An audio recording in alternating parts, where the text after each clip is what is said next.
Hi everyone, welcome back to another episode of SmugMug Live. This is episode 14. It's been quite a few weeks we've been doing these now, so thank you for joining us today wherever you are in the world. Yeah, good morning, good afternoon, good evening to you. As always, don't hesitate to put your name and where you're coming from in the comments. It's always great to see what part of the world you're joining us from.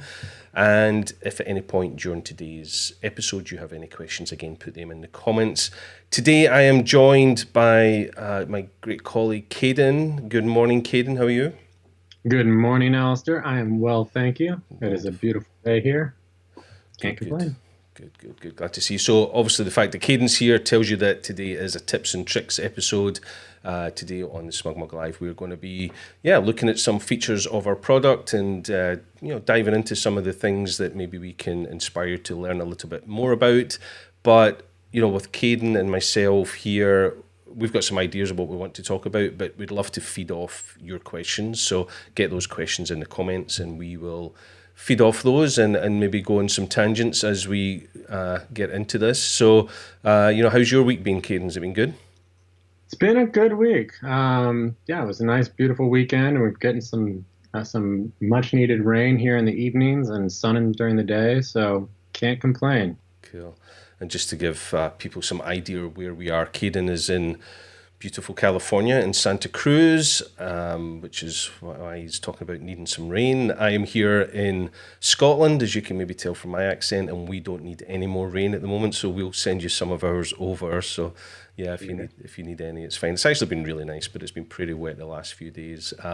Not that it matters because we're all stuck indoors and can't do anything, and that's kind of why we've been doing this SmugMug Live series, where in fact we're all stuck at home and not being able to do perhaps the day job we'd like to be doing. We thought we would inspire you and give you some tips and tricks on how to use our product. Before we get started, I would like to invite you to hit the subscribe button. That way you will know whenever there's a new episode. Of course, if you hit that little notification bell, that will ping you whenever we upload a new episode, either of SmugMug Live or indeed SmugMug Films. So, Kaydin, what shall we get started with? Have you got some ideas? Getting started is exactly the word I wanted to kind of bring in here. So I wanted to start off, I created a brand new SmugMug account just for this first little tips and tricks on common folders or suggested folders that new users may want to create when they get started so that they kind of get off on the right path. So cool. Are you sharing your screen? I'm not yet. Let me make sure I do that. So we'll go to Skype and let's share. So, and start sharing. There we go. All right, you should have me now here on the site. Yeah? There we go. We see you. Yeah. Okay. Perfect. So, as I said, I created a brand new SmugMug account just for this little purpose right here. And you may be familiar because we can tell it's kind of a new site because we have whole browse search. That's what we're working on today, is creating a couple of common folders that a lot of users create right off the bat. And that's just really helpful to help separate both your public stuff or your private stuff or your clients. So what we're going to do first is I'm going to jump into the organizer, so the back end of this account here. And what I'm going to do is I'm going to leverage again, like we've done in past tips and tricks videos, our feature called folder uploading. So I'm going to go here and go upload folders. And then I'm going to browse to a folder on my desktop called Portfolio. Now, many of you could probably relate to having a folder on your desktop that says My Pictures or Portfolio, some sort of a folder structure that has your existing subfolders and then gallery or images inside of those. So I'm going to select this top level called Portfolio, and that's going to bring it on in to the site here. Now these files are extra small so that they upload really quickly here. Usually yours would probably be multiple megabytes if you're shooting on any kind of a common DSLR here. But that'll process really quickly. And what we're going to do after this finishes uploading is we're going to take a look at the folder uploading, what's been created using folder uploading, and then we're going to repurpose the browse link. And I'll show you exactly what I mean by that. So 40 happier photos, we'll click out of here. There's that portfolio folder we just uploaded. Inside of that are sub galleries for landscapes, panoramic, and wildlife. So what we're going to do here is I'm going to click on the top level of the hierarchy and then click done. And we're going to go back to the home page. And from here, I'm going to enter what we call the customizer. So I'm going to go customize, content, and design. And when we enter the customizer, we've got, we're going to click on the entire site layer here because that is where our navigation menu is here, this content block called menu. We can also see it represented over here on the side. Now, if I click on that, we open up its settings, and then there's the links tab over here. So first, I'll just quickly mention the basics tab is where you would change like the look and feel of your menu itself. But the links tab over here is where we're going to work. I'm going to take browse, and we're going to just repurpose this to portfolio. And then instead of the browse page, the link to option, we're going to switch that to page I choose, and then change that to portfolio, the portfolio folder right here. Now what that does is that allows for us as the account owner to choose exactly what content is being viewed by our visitors. The browse page by default is going to just kind of show everything that's public in your account. And sometimes users don't want that. They want to be able to have a separation between private stuff and public stuff, or projects that are in the wings. And so by designating a folder to hold content just meant to be seen by your visitors, you have a lot more control over exactly what they see. So I'm going to go up here and I'm going to click done and then publish now. And now we have a portfolio folder that's leaning right here to the to that content inside. Now another change that I like to make for my portfolio folders, or folders that are containing galleries, is to change the design layout for the content block itself. We can see right now these images are being shown square, right? In a grid is what this is actually being referred to as. I love seeing my images in their native aspect ratio. So I'm going to go up here to customize, content, and design. And since we're coming into the customizer via a folder, we're automatically put into this all folders layer over here, and it's highlighted in blue.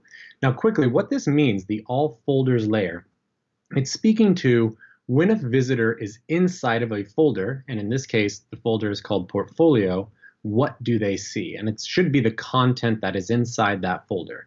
So two changes we're going to make here. First thing we're going to do is that I love to do is, instead of using 3 different content blocks on the all folders element, one for folders, one for galleries, one for pages, I like using a content block called folders, galleries, and pages. So if we can come over here under add content blocks, then under the section called galleries, you can see here the individual content blocks for galleries, folders, and pages.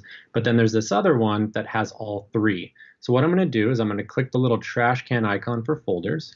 Then I'm going to the little trash can icon for galleries, and then pages. And just as a reminder that removing content blocks is never removing the content itself. It's just the access to that content. We would, if we wanted to actually delete things from our account, we would do that from the organizer. So now that those 3 content blocks are removed, I'm going to go over here to the folders, galleries, and pages, hold down my mouse button, and drag this onto the page. Now, the one other content block we have on here is the breadcrumb up here. So I need to place this in relationship to the breadcrumb, and I'm going to choose to go below. So we highlight the down arrow, and then here's that one content block. And now if I click on that, we can open up its settings. And this is what I was mentioning in the beginning, where we can change the layout from grid to collage landscape. And what that does is, boom, now our images are being shown in their native aspect ratio instead of in a square. And then I like bringing them up a little bit larger.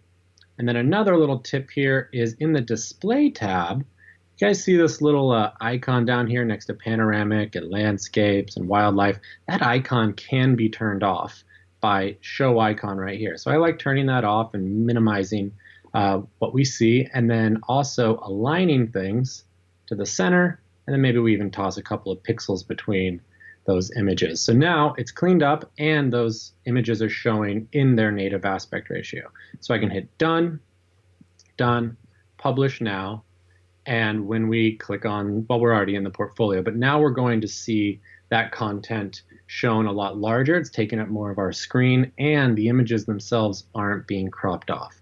So that's the first one that I wanted to show you, is the portfolio folder. In that same line of thinking, a few other folders that I highly recommend that new users or existing users also create, if you haven't already, would be a site assets folder. So that would be, we'd go up to create, I just like call them site assets. And inside of that folder, you tend to house things like your logos. So we can do logos, would be a good gallery. Or another example for site assets would be, homepage, slideshow. If I can spell today, there we go. And then anything else that would be used for creating the site. It's not the actual galleries that people are visiting, but where you're holding the files to be used to create the site.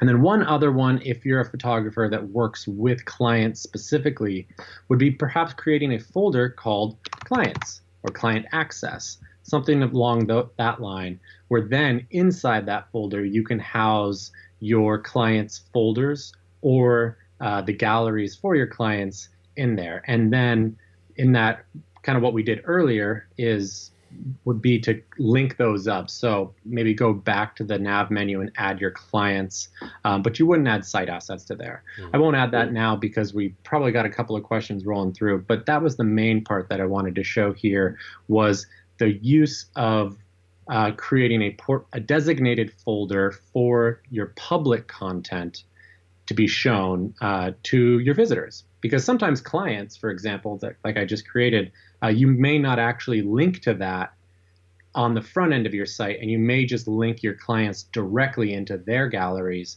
from the back end. So whereas if you were to have the browse there, that clients folder may have been showing to visitors. So that was the first thing I wanted to show there. Cool. I really love showing that. I'm getting a little bit of echo back from you, I'm afraid, today.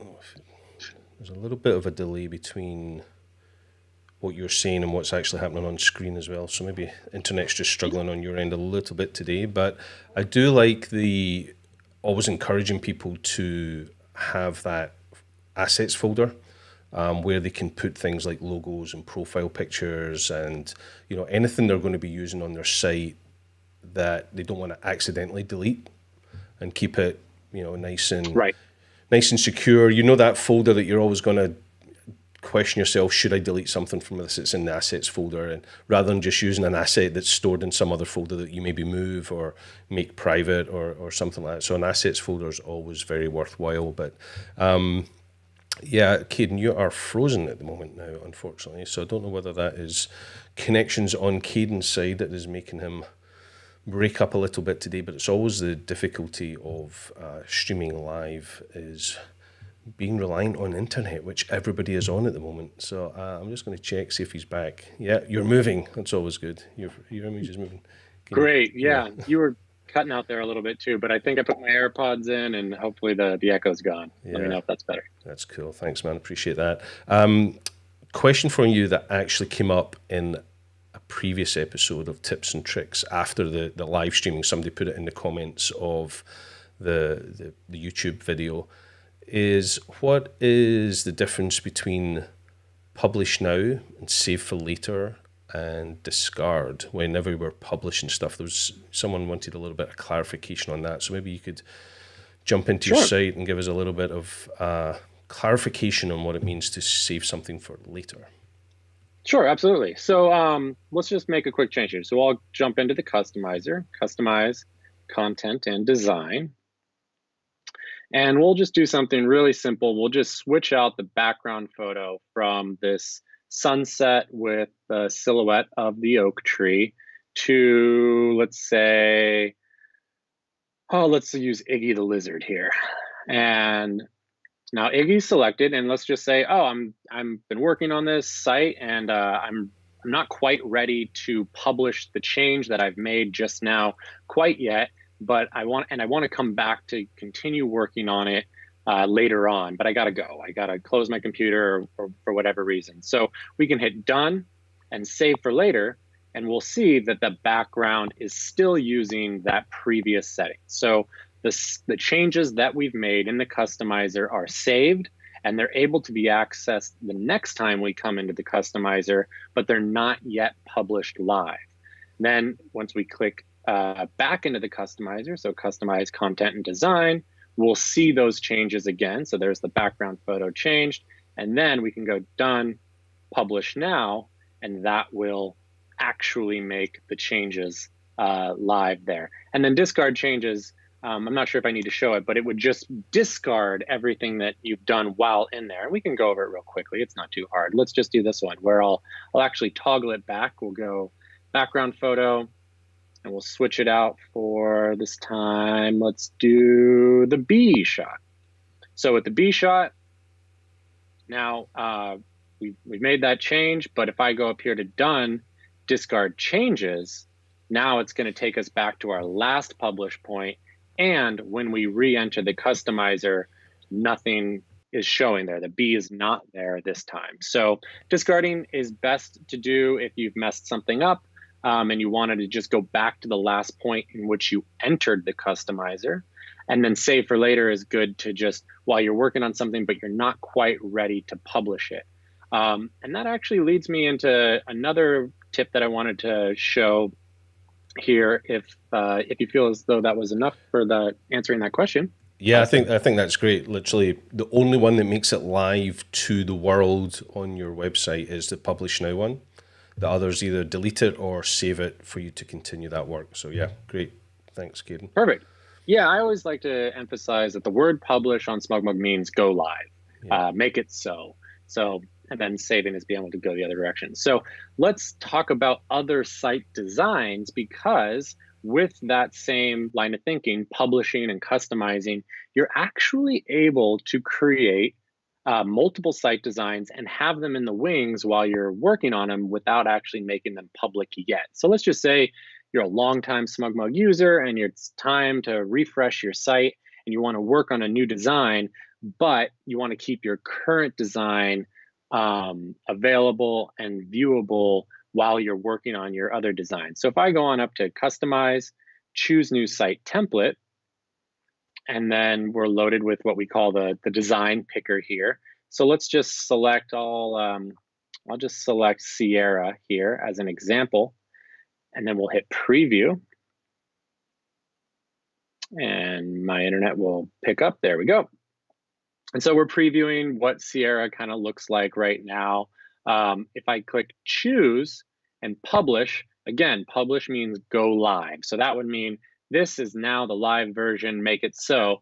But using the example that I just said, perhaps we want to work on this in the background and not yet publish. So we can click customize, and that'll bump us right into the customizer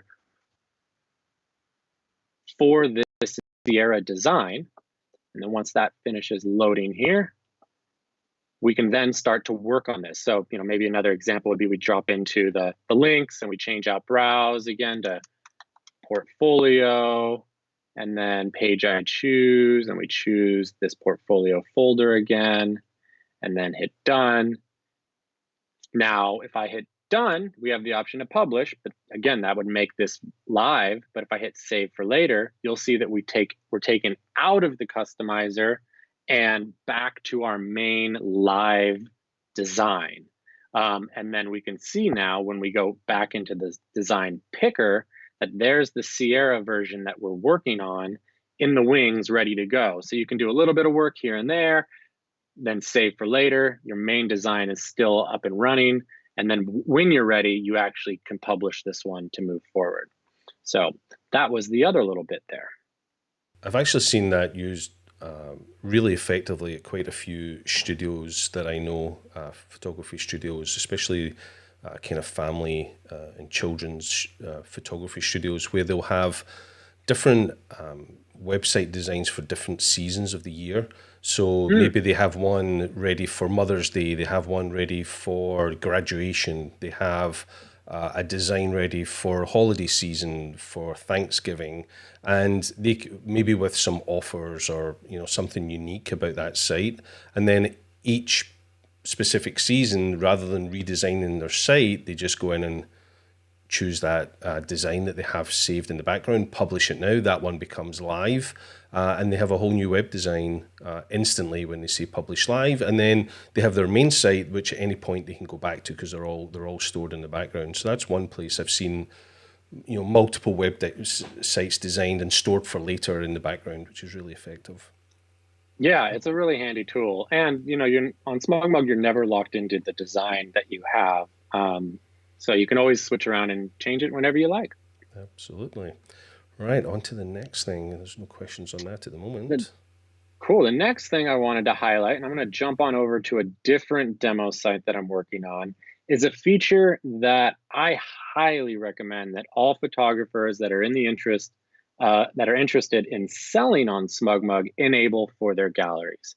And that feature is called proof delay. So I'm going to quickly just drop into a gallery and show you where the setting lives, and then we'll talk about how it works and why it's so awesome. So I'm here in the wildlife gallery. It could be any gallery would work, because all I want to do is I want to access the gallery settings.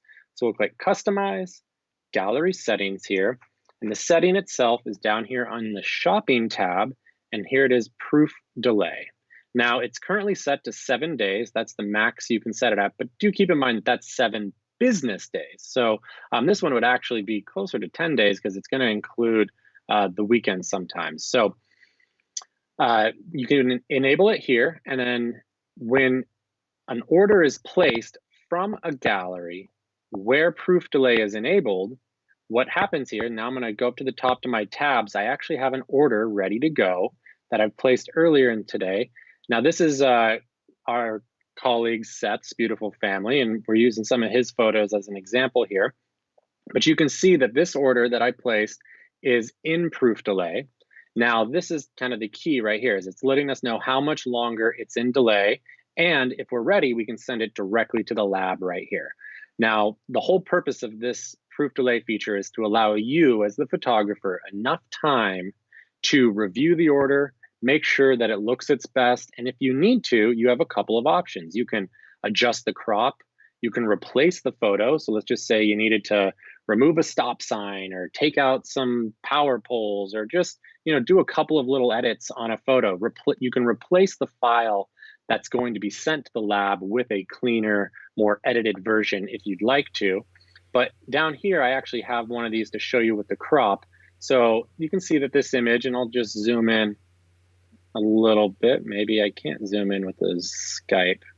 Okay, so not going to zoom in, but we will click on the adjust crop, and you can see that this is just off a little bit. So now I can come in here and adjust that, maybe bring it down, and save that crop as a new version. And then that will pop in right there. And then now that it's ready to go, we just go ahead and send this to the lab. The other little aspect that's really cool about proof delay is it also works really great with the boutique packaging feature. Now, boutique packaging is gift wrapping, and it's available for our pro account holders. And with proof delay, you're able to actually decide to turn it on or turn it off at the order level. So if it's turned on in the gallery settings, you can then decide, oh, well, maybe not this order, we'll turn it off, or vice versa. So there's just the option right there. It is an extra cost, but the photos themselves will be sent in a beautiful gift wrap box with a nice bow, and it's just a really great delivery system for your clients to see. So proof delay, again, I highly recommend anyone that is interested in selling on SmugMug enable that, because it just gives you a little bit of extra time to make sure that the orders that your customers place are the highest quality and the best images are going to be sent to the lab there. Yeah. So that's what I got. It's also a really great way. So if you could just go back to that. Sure. Back to that order. It's also a really great way to speed up your workflow that you may have in your editing or your studio, knowing that you don't have to have every image absolutely perfect before you display it to the customer. We would, in our work, we would edit the image to what we call a proof edit, so that we're happy for the client to see it, but not spend hours and hours doing all that final polish. We would only do that once someone bought an image. So then, once someone's bought it, you give it the final polish, you replace the image and send it out via proof delay. And I also wanted to point out that you don't have to wait the 7 days or the 8 days or the weekend. As soon as it's ready, you hit that send to the lab, and you can get it out same day to the lab if you want, if you're on it, and get that image edited. And just to clarify to people, don't think you can call Seth or write him a nice letter at that address. Kaydin is way smarter than that and has not displayed Seth's details online. Those are our head office. So all good there. Great little detail. I appreciate that, Kaydin. I've got one question coming in at the moment. Randy asks, if you're not going to use full width in your content design for your site, what is a good width to make your site that plays well with various display screens? So this is specifically talking about the difference between stretchy and fixed as a page layout. So maybe we could look at making a recommendation if you think of one for size, but maybe you can also use it as an excuse to talk about the difference between stretchy and fixed page sizes. Yeah, I think that question is actually more in line with our full screen background here, based off of kind of the aspect ratio of the screen itself. Let us know, Randy, if I believe you're referring to, this is a landscape-oriented image shown in the background here, and if there are some images that just won't work because of the aspect ratio of the image, like a portrait, for example. So when you are choosing images to be used for your background slideshow, your full screen background slideshow, you want to select images that can kind of balance between a phone view and a landscape oriented view, like on a desktop. We can also get into stretchy and fixed, but I believe that's what he was referring to here, Alastair. Yep. But let's jump over to the stretchy and fixed as well. Now, I'm going to go into the customizer here. So customize content and design. And the setting that you're referring to, stretchy and fixed, is in our layout tab over here on the far right. So we got content, theme, background, and then layout. Now, folders and galleries on most of our site designs are all going to default to stretchy. And stretchy just means dynamic. It's going to change based off the screen size of the viewer. So if you're on a 30-inch monitor, it's going to stretch on out. If you're on, a 15-inch monitor, it's going to come on in, and it'll always be kind of dynamic. Versus a fixed width, you can see here that we have a new value when I switched it over, which is 960 pixels. That's our default. And that's fixed widths are usually always applied to pages by default, because we think that when you create a web page on SmugMug, you're typically going to add text to that page, whether it be an About Me page or a pricing or something that has to do some sort of communication you're trying to bring across to your website visitors. And with having a fixed width, you're able to control the layouts of your paragraphs easier. So you can, we've all been on websites sometimes where you can see a giant long line of text where it just doesn't look as good versus if it was closed up in a nice little paragraph. So that's where fixed and stretchy kind of come in there. And then there's also fill height, which is also worth mentioning here too, where fill height makes the content of the page fill at least the height of the browser window. So it's shown best when you use like a slideshow content block has that setting as well, where the slideshow itself will always load within the window of the viewer, no matter the size, if this setting is turned on, so that it looks good, versus if it was turned off, the slideshow itself might be larger and the user might need to scroll slightly to see the entire slideshow there. So fill height I always recommend that fill height gets turned on whenever you see it for most settings, because it just makes the experience load a little bit cleaner there. Cool. So Randy, go back to saying he was actually talking about aspect ratios. So the difficulty with aspect ratios is it's more about where the focus of the image is as well. Some aspect images work great as a slideshow and when they shrink down, but if you've got a person in image and their face is obscured by a menu item when it goes to mobile sizes, for instance. So it does take a bit of thinking out and trial and error to make sure you're using images that work on as many screens as possible, because obviously it doesn't matter what aspect the image is. If someone's using it on a mobile phone, they're probably in portrait mode. If they're using it on an iPad or a desktop, they're probably in landscape mode. So it does take a bit of work to find images, especially for slideshows and stuff, that work in all those aspects. And it is a bit of trial and error, unfortunately, rather than just a definitive answer. Another question that came in, just going back to proof delay, unless you had something else to add there, Kaydin. No, go ahead. No, okay. Question, Cove Skipper, we recognise that name. He's been here a few weeks now asking some questions. I hope you're doing well. He asks what happens when time runs out on proof delay. Well, that's actually a fairly simple one. We ship it. Once that image, once that sale runs out of that proof delay, then that image is processed at the lab and shipped out to the customer. We feel it's better that the customer gets something timely than it just never getting it at all. And that's why I kind of come back to that comment I made about having images ready for your customers is good enough that you want your customers to see them. In fact, maybe even get them. But if you want to do that final polish and that final edit, then you can build in that proof delay. But if you're slow, then it will ship to the customer. Anything else on that? That's true. That's true. Yep. Yeah. Any order that if the proof delay expires, then we will send it to the lab.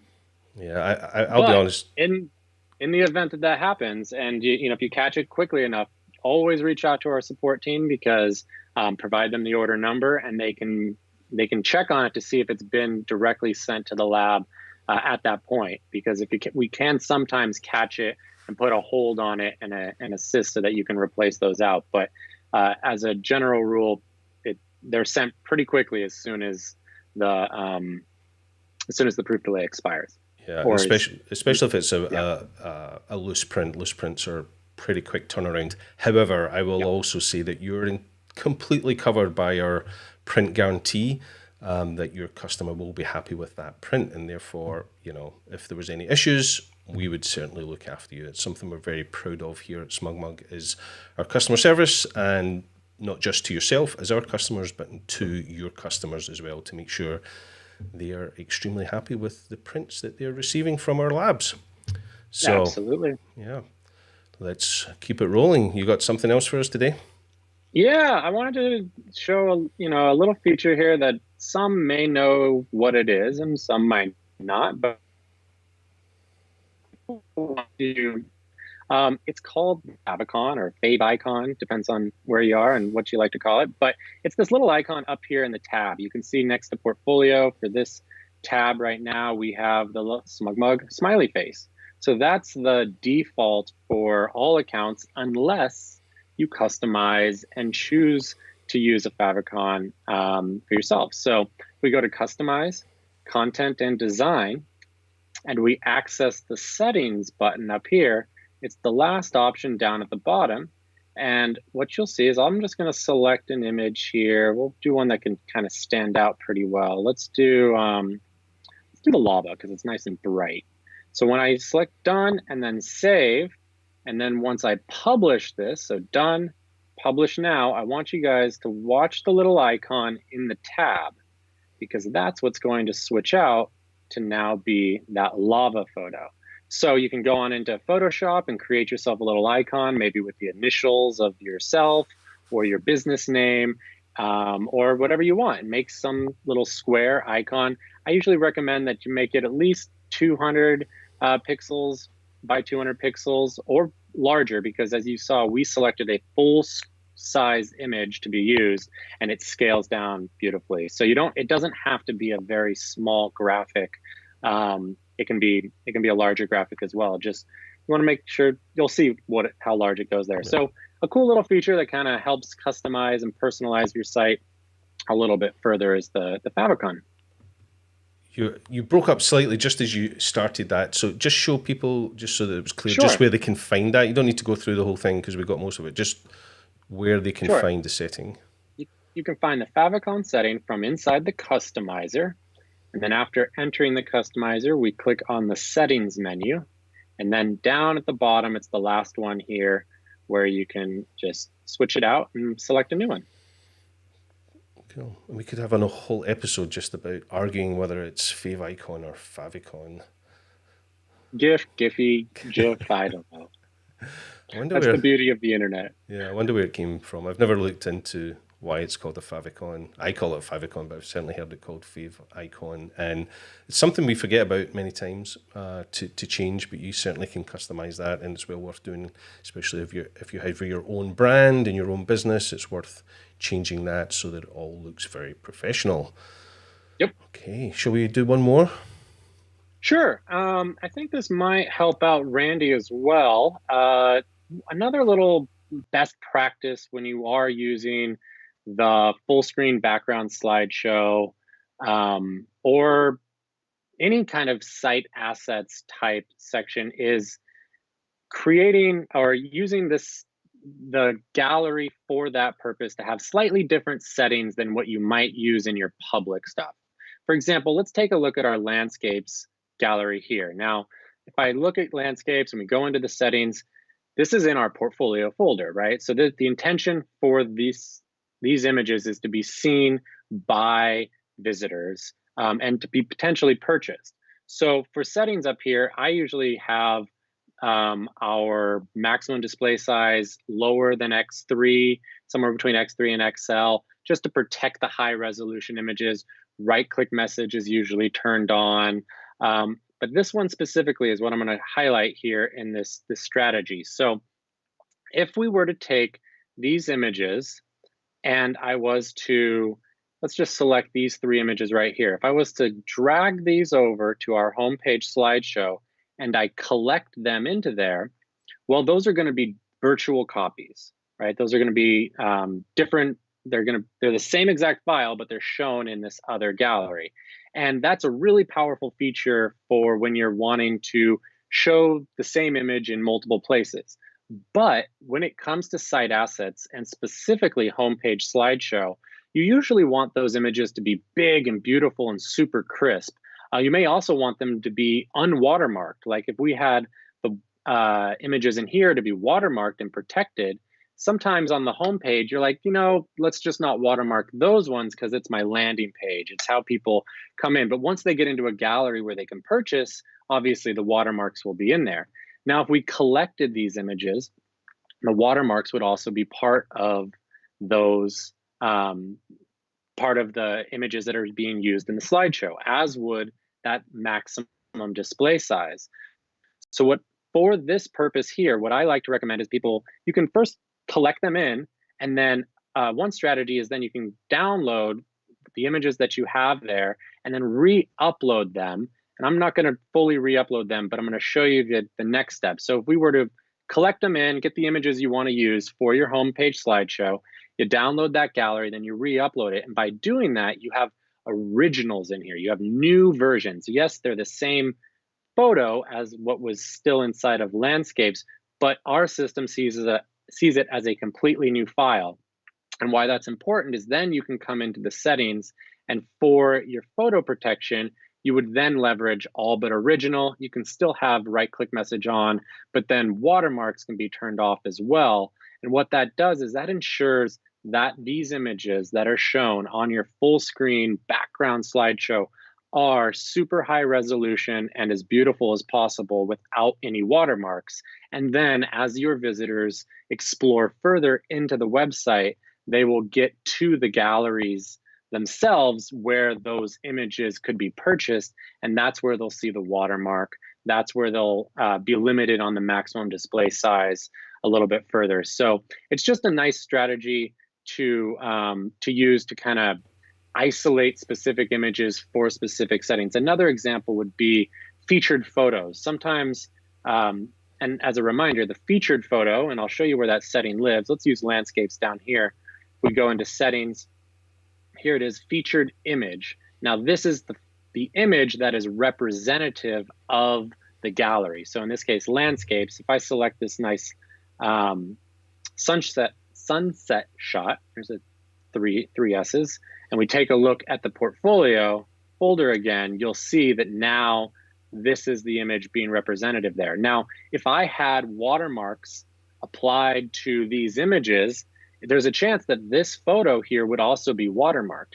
And sometimes you don't want your featured photo to be watermarked. You want that one to be unwatermarked, but as soon as you get into the gallery itself, that's where the watermarks would start to show. And so in that same line of thinking as using a dedicated gallery for a homepage slideshow, you may have one for, featured photos. Oh, let's lost our F there. And then that can be an image that can be brought over into the featured photos and be unwatermarked. And then well, let me back up here. So now we have the landscapes, right? And this is in the photo that we want to use is inside of featured photos. So from landscapes, what's cool is we'll go back into the settings and I'll click the X here.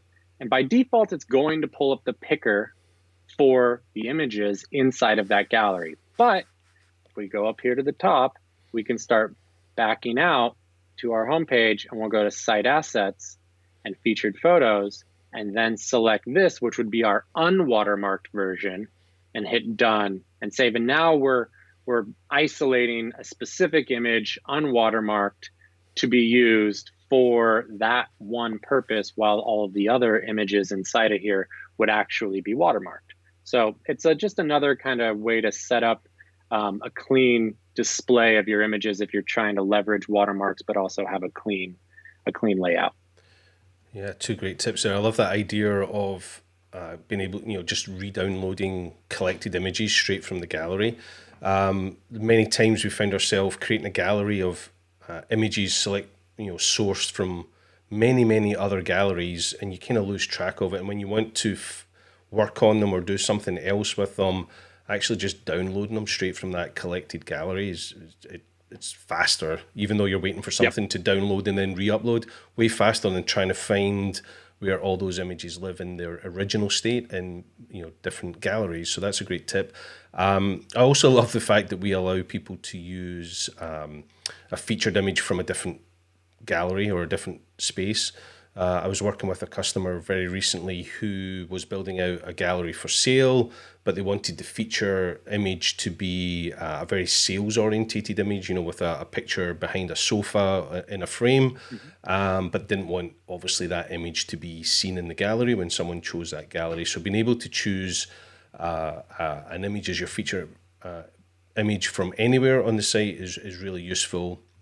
And if we go back to, if you want to jump back into your organizer for me there, Kaydin, you'll see that we now have, some distinct folders that we don't want to change. We have those site assets. If you just want to open that up, we know all the things in there we're using as part of either the design or the layout of our site, whether it's a featured image, whether it's a homepage slideshow, whether it's our logos, and therefore we just really don't want to touch anything in there, unless, of course, we are redesign our site and we're adding new images in there. But it's a great, having that site assets folder is really something that's useful to just always have that security and knowledge that anything in there I'm using somewhere, so think twice about moving it or deleting it.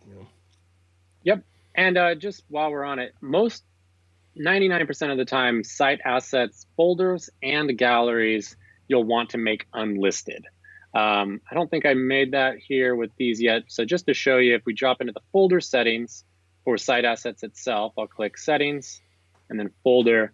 We'll switch the visibility over to this one as unlisted, which means it's invisible to the general public. They can't find it. They won't see it, but it's accessible for the system. So we can access those images and they'll still show up, but they're not being seen or findable from visitors. Yep. And then in that same vein, we just did the folder. I could, in theory, go and click on all 3 of these galleries and access their settings, but I'll quickly keep this top level folder selected, settings, all galleries within folders, and then we'll drop down to security and sharing, switch out the visibility. So this is a very cool, the bulk gallery settings is a very cool feature because you can individually select different settings to apply or disable, enable for all of the galleries. And I'll move that to unlisted and then hit save. And then it just processed them through. So rather than having to go through each one individually. Yeah, that bulk setting can be very useful when you have lots and lots of galleries in a folder. Oh, yeah. Yeah, you know, if some of you are thinking, oh, maybe I want to go turn on proof delay, then, you know, that's something you can do as a bulk setting. So, you know, rather than going into individual galleries and turning on proof delay, you could go to your entire clients folder, turn on proof delay for everything that you're selling in that clients folder. So, yeah, you don't forget to use the bulk feature when it comes to changes. Yeah, there was, I'm just going to say last shout out for questions. You know, we've got about 10 minutes left. There's a little bit of delay in the feed when you post the question and when we see it. So if you've got some questions, this is last call for some questions. Hopefully Kaydin has one more thing he can maybe show us while you're thinking up a last minute question. But yeah, get those questions in quick. Sure. Yeah, I can jump into one more if we got any more while those questions roll in. In the line of search here, while our default search is just going to take you to the /search page, we can see that up here, just /search, right? But search is also kind of customizable. We have a few other options that are available for enabling search for your visitors to find content on your site. So one thing that I want to show here is I'll start off by going to the customizer. So customize again, content and design. And instead of using the term search or the nav menu item search, we're going to remove that. We're going to hit the little trash can icon and just pull that off and then hit done. And what I'm going to do is under add content blocks on the right, we're going to go down to discovery and we're going to grab a search box. Now this search box is going to, actually, looks like I need to be on our entire site layer to do that because I do want that on the entire site. So I'm going to move up to entire site there, highlighted in red. And now I'm going to drag this search box over. And in relationship, again, to our navigation menu, we're going to put this below. And there it is. We can make a few changes here. So as you can see, the search box by default it's a box, right? You put the term into it. But what I really wanted to highlight here is the scope option down at the very bottom. The scope option is saying when the search box is used, where is it going to look? And by default, it's using current location. And that can be really powerful for someone that has clients where their client is probably inside of their own gallery or inside of their designated folder. And when they use search, the current location is only going to show them the content of where they are in their hierarchy, which would be their client folder or their client gallery. But you do have also the option to set entire site, which means no matter where in the hierarchy the visitor is, when they use search, it'll search the entire site. Or location you choose or location the visitor chooses. So these are some powerful settings to be aware of when you are setting up search, because sometimes you want to really designate exactly where the visitor can search or what content that the search results will pull up. In that same vein, as further ways to customize the search box is in the text option here. You can change, instead of search for photos, it can be, find your family. And you can see that it kind of changes right there. It's a little harder to see. I was able to zoom in, it looks like on my Chrome. And then you can also change the search box. Maybe instead of search, it says find, right? And so these are more options to add to your search box and make it a little bit more custom. Now we are seeing that this search box is coming outside of our left-hand sidebar, as well as our logo is butted right up against either side. So I'll wrap up with one other quick tip. If you are using the turbo design, which is what I'm using here, and you've been following along, and maybe you wanted to create a portfolio link and add a search box, but you're not happy with the way how wide this left-hand sidebar is, we can fix that really easily by just going to the layout tab again over here with the entire site layer selected, and we'll just come on down to our left-hand sidebar, which is turned on. We'll just up the width. So let's try, I'm gonna go to 250. There we go. That's enough space to kind of give the logo a little bit of room on either side. And then there's the search box. And I'm a guy that really likes things centered. So I'm going to change the alignment there also to center and hit done. And while I'm at it, I have a feeling that somebody's going to be wondering, well, how do I bring that search box up a little bit? How do I remove all this space in here between the search box and the portfolio? Because there's not any more menu items. And it's as easy as clicking on this little measuring square icon right there and adjusting the bottom margin. Now, this bottom margin was added as part of the turbo design that I selected for this demo today. So some designs may or may not have a bottom margin, but if you wanted to change that out, we can just delete it. Our default is 12, adding a little bit of space, and that will bring everything up close to each other. And then we can hit done, done, publish now, and there's our search box added to our, well, right below our navigation menu. Excellent, thank you. Right, we have a few questions. Obviously, I woke some people up by telling them it was the last call for questions. Randy and Cove Skipper definitely get badges for being top fans and asking the most questions. Cove Skipper asks, what are the limitations imposed on private galleries? I don't think we have any limitations on how many you have, other than the fact nobody else can see them, right? Right, yeah, so private, I always explain that private galleries should really just be content that you're backing up for your personal use that you really only need to get access to when you're logged into your account. If you take the link to a private gallery and share it with someone, they're not going to be able to see the content. So private can only be seen by you, the logged in account holder, but there is no limit to how many private galleries or private folders that you can have, excluding the limit that we have of 5,000 galleries per folder, galleries or folders per folder, but obviously you can just create more folders. So there's not a limit, as long as you're within that limit. Yeah, and I would also remind people that if you mark a gallery as private, those images can't be used as site assets. So you couldn't use them as a logo or a featured image or that type of thing. If they're private, they can't be used on our site. It really is just your archive and a good way of storing those images nice and safe. Another question here from Lou. Lou asks, can you explain why one would limit image sizes in a gallery where you have the image sizes that you can show? Why would we use those? I can take one stab at answering that. As a working professional photographer, you probably don't want people to see your full image or the original or a big size. You want to do some protection of that image. You want to perhaps, waterproof it, but also limit the size that they can see on any device. So even on a fairly large screen, you can still limit that image size to something fairly small on the page. And if we go over to Kaydin's screen, he'll see he's popped up the maximum display size image. So you can show a whole bunch of different sizes. That is the largest that image will ever display, irrelevant of screen size. And that really just protects those images that ultimately you may be wanting to sell or deliver to a client in another way.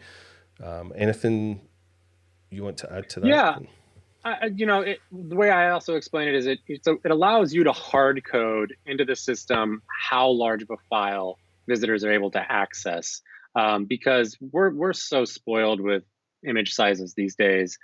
This is 2 megapixels, but 2 megapixels is absolutely plenty large to view on 90% of screens. Honestly, I'm coming from a 15-inch MacBook Pro today, and these images would be plenty large to see at X3. Whereas, bringing it up to a 4K TV, you could in theory expose larger resolution images that visitors, maybe unsavory visitors might screenshot, right, and print themselves. So you're able to kind of protect those high resolution images in the background, which are used for prints. If any order is placed, we always send a copy of the original.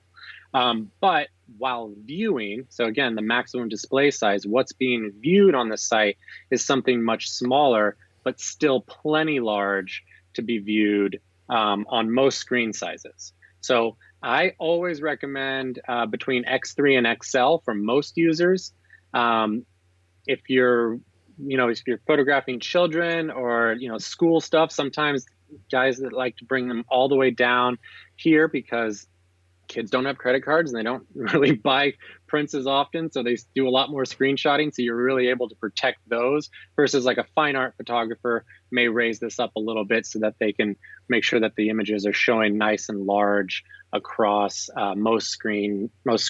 Yeah. And if it's something you're maybe sending to friends and family and, it's not a client or type image, then, you might want to go bigger than that. If you maybe want your family to watch them as a slideshow on a large screen TV, then you maybe choose a bigger size than that. But the great thing is you can really forget about what size you're uploading to SmugMug. You can just give us your high-res image. Just upload the full high-res JPEG of all your images. You don't have to worry about loading speed or the size that we'll display it on the website. You then have control about that in the settings, and you don't have to worry about it at the uploading stage. So just upload that high-res image to us and then use these settings to control the size that people see the image at. And again, I would recommend, testing it. Go play. Create some galleries with different sizes. Look at it on your desktop, look at it on your mobile, look at it on your iPad, and find out what you think is right for you, for your customer, for your visitor. There's no right or wrong answer, but it's something that you want to feel comfortable with. So go play with it. Go see what those sizes look like on different screens. They're not searchable, are they? I think that was a question about the private images. Yeah, if you mark something as private, they're not searchable by, they won't be indexed by search engines. They won't be searchable within the search feature. They literally are locked away for you and only you when you're logged into your account.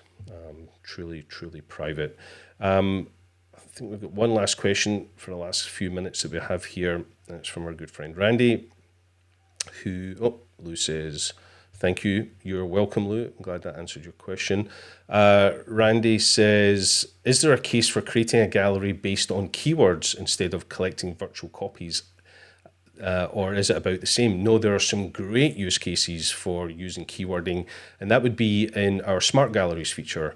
I have one specifically that I'll mention. I have a Smart Gallery for my homepage slideshow, and whenever I create an image that I think is good enough to go on my homepage slideshow, which unfortunately isn't that often as I would like, but when I create a really good image that I think this is going to look great on my slideshow, I don't have to move it to the homepage slideshow folder. I just give it the keyword homepage, and that Smart Gallery is looking for that word homepage and will automatically add it. So I'm going to go over to your screen, Kaydin. You can maybe talk a little bit more about demonstrate a Smart Gallery. But that's a great use case, is a gallery that you want to upload or you want to update whenever you see an image that's worthy of being in there, and just choose a keyword for it and use a Smart Gallery. So we're looking at your screen again. All right, so Smart Galleries you can create one after. Here's a little caveat when it comes to Smart Galleries is you can't create one right off the bat. If we go to create galleries, we'll see that there's no smart options down here under appearance yet.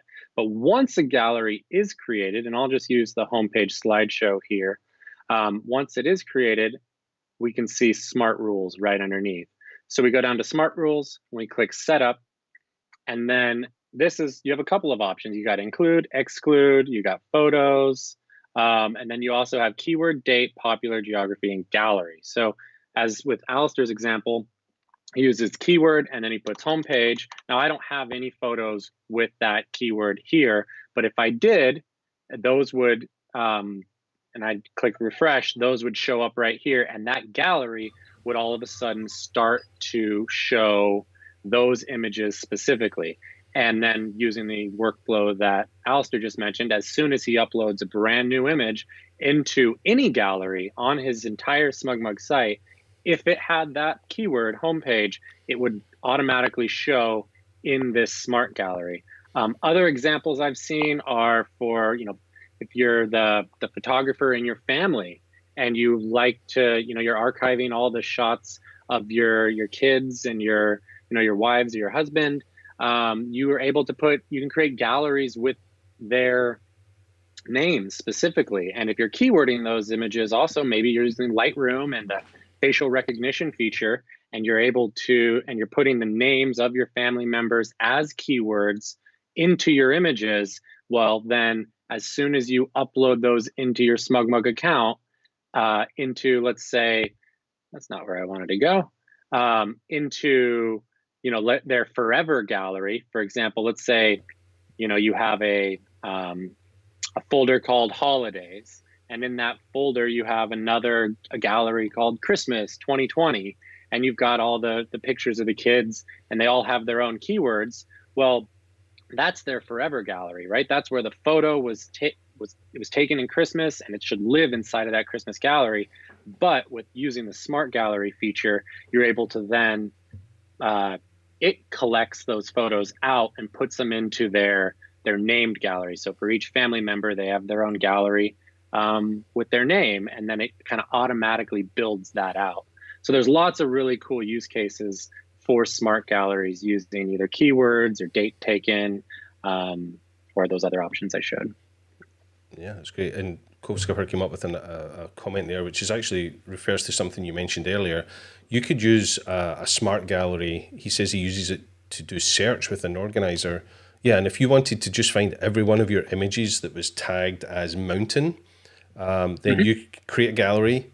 All those images with that keyword mountain will go in there, and then you can just download that gallery, and suddenly you have a collected folder of all those images. So we're using search and we're using smart galleries combined to kind of manage and find images within your site. So yeah, some great examples there. We have come to the end of all the questions, which is great. I will caveat that the smart galleries won't work on private. A smart gallery won't work on private images. So if you have a private gallery and you keyword something in there, obviously it's not going to show those. And one other little limit that I will mention also with smart galleries is it is limited to 1,000 photos per smart gallery. Yeah, you can actually make it less than that though, which is kind of cool as well. It's a maximum of 1,000, but I think you can make it a smaller number. I think you can see like 10 or 12 or 100, whatever that number is. And that's quite good, especially for something like a homepage. You don't want 1,000 images on a homepage slide. Limit it in case I have a very productive summer and take lots of awesome images for my homepage, and it doesn't get too crowded. So there are definitely tools within the tools there. Wonderful. Kaydin, thank you so much. That's been very helpful. Lots of great questions and some great tips as always. Appreciate it. Thank you. Thanks for having me. Yeah, that's great. I will let you get back to your day and get back to enjoying not being live and not being on air and just focusing on doing the job instead of the pressure of being live. I appreciate that. Nah, no pressure. Although I love being here. Oh, and I'll do a little quick shout out. I'll be hosting a webinar tomorrow for more pro related features. So you can either reach out to our support team, help@smugmug.com, and ask them for the registration link, or you can feel free to reach out to me, Kaydin@smugmug.com, and I'd be happy to send that along, and you can join us for our webinar tomorrow. Cool.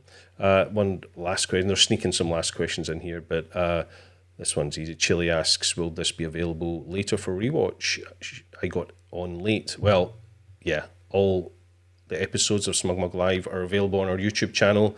We have a playlist on YouTube called SmugMug Live. So yeah, the YouTube account you're watching right now on, you will find a playlist on there with all the previous tips and tricks episodes and all the episodes featuring our guests. And while I'm talking about that, let me tell you about some of the guests we've got coming up this week and next. What day is this? Yeah, this is Tuesday, May the 19th. So tomorrow, Wednesday the 20th, I am going to be joined here on SmugMug Live by the amazing Chris Burkhardt. I'm going to have a conversation with Chris tomorrow at 2 p.m. Pacific. So that will be, 5 p.m. the East Coast, 10 p.m. Yes. here in the UK, and 11 p.m. in Europe. So yeah, great conversation coming up tomorrow with Chris Burkhardt, an amazing landscape photographer. Hopefully many of you know who he is, and a great ambassador for us here at SmugMug. We are also this week going to be joined in conversation with Peter Dering, who is the founder of Peak Design.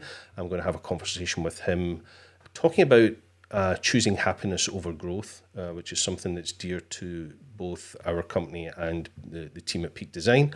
And then next week we have some other guests. We've got Joel Robinson, who's an amazing composite self-portrait artist. And I'm also going to be joined next week by Jerry Vanderveld, who is an incredible wildlife photographer based out of South Africa. So lots coming up here on the channel. But for now, Kaydin, thank you so much. I really appreciate your time as always. Thank you.